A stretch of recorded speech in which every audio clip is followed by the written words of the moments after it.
Classical conditioning is a type of learning where we link two or more stimuli.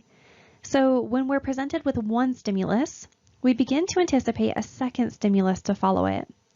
A stimulus or stimuli is any event or situation that evokes a response. Many people associate classical conditioning with Ivan Pavlov. If you aren't familiar with Pavlov, here's the Cliff Notes version. Pavlov was studying digestion in dogs. During his studies, he came across classical conditioning accidentally. He noticed that putting food in the dog's mouth caused them to salivate. This wasn't a very profound observation, but what was profound was that he also noticed that things associated with food, such as the food dishes, the person who usually delivered the dog food, or even the sound of people approaching, would also make the dogs drool. They started to experiment with this idea.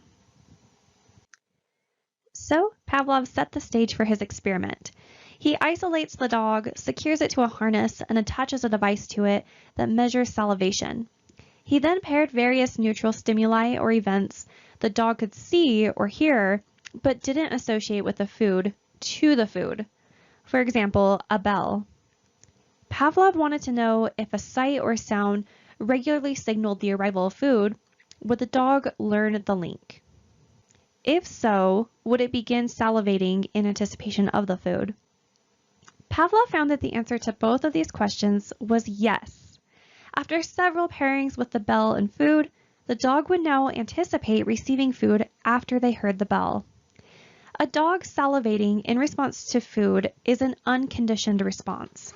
Dogs don't need to learn to salivate in response to food. Food automatically triggers their salivary reflex. It's a natural response to an unconditioned stimulus. Food is an unconditioned stimulus.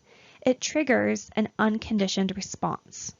Salivation to the bell is a learned response. We call this a conditioned response. The stimulus that used to be neutral, so the bell, is now a conditioned stimulus. So remember that conditioned responses are learned and unconditioned responses are unlearned. Let's go over these terms again, but with a different example. For most people, kissing is an unconditioned stimulus that leads to sexual arousal, which is an unconditioned response. So what happens when your significant other develops a love for onions? Suddenly they're eating onion everything, and their breath reeks of onions. You might be too nice to say that they stink of onions, so instead you keep kissing them. Up until now, onion breath was a neutral stimulus for you. But if you pair your partner's onion breath with kissing them, and you experience sexual arousal from that kiss, sooner or later, onion breath is going to go from a neutral stimulus to a conditioned stimulus. Just the smell of onion breath could lead to feeling turned on, which would then become a conditioned response. Okay, so we've got the basic procedure of classical conditioning down. Now let's focus on some other aspects of the conditioning process. Acquisition is the initial stage where we link a neutral stimulus and an unconditioned stimulus, so that the neutral stimulus begins to trigger the conditioned response. How much time should elapse between the neutral stimulus and the unconditioned stimulus?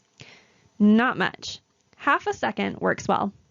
We don't want these stimuli to be too spaced out during acquisition, because then the subject may not recognize that they're being paired together. What happens when the unconditioned stimulus appears before the neutral stimulus instead of after? Does conditioning occur? It's unlikely.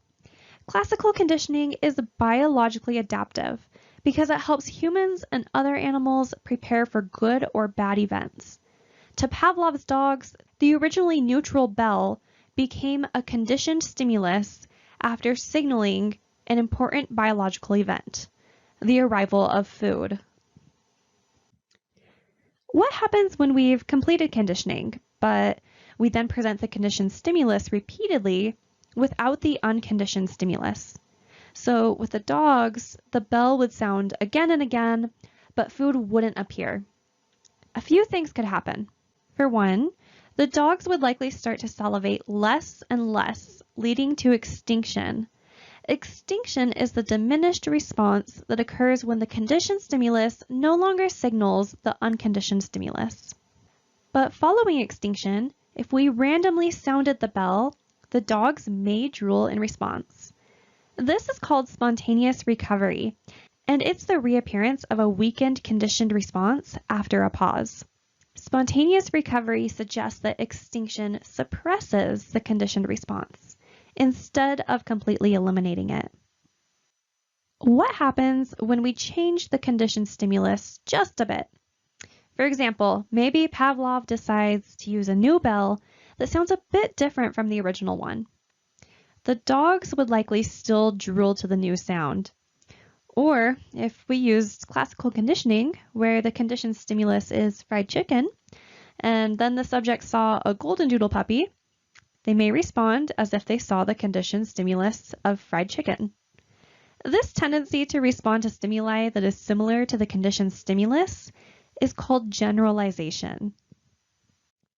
If Pavlov wanted his dogs to only respond to the sound of one particular bell and not every bell, then he would use discrimination. In discrimination, we learn the ability to distinguish between a conditioned stimulus and other irrelevant stimuli. If we're classically conditioning a child and the conditioned stimulus is candy gold coins, then a regular gold coin may not elicit a conditioned response if they have developed stimulus discrimination. We can see the effects of classical conditioning in more than just Pavlov's dogs. With drug cravings, people may feel a craving when they are in an environment where they typically take drugs, because their brain has become conditioned to associate that context with a drug's reward. And food cravings work in a similar way. We also see this in immune responses. When a particular taste accompanies a drug that influences immune responses, the taste by itself may come to produce an immune response. Every species has predispositions that prepare it to learn the associations that enhance its survival. This is called preparedness. So, not all associations can be learned among every species. Try as we might, there are just some things that we won't be able to classically condition someone or something to do. There are some biological events that make us more likely to learn some associations. For example, if you try mussels for the first time and then get sick afterwards, you'll probably develop an aversion to the taste of mussels.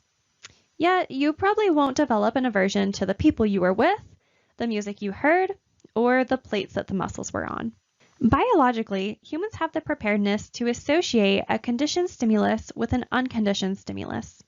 For example, when chemotherapy triggers nausea and vomiting more than an hour following treatment, cancer patients may, over time, develop classically conditioned nausea to the sights, sounds, and smells associated with the clinic. So merely returning to the clinic's waiting room or seeing the nurses can provoke these conditioned feelings. Under normal circumstances, such revulsion to sickening stimuli would be adaptive.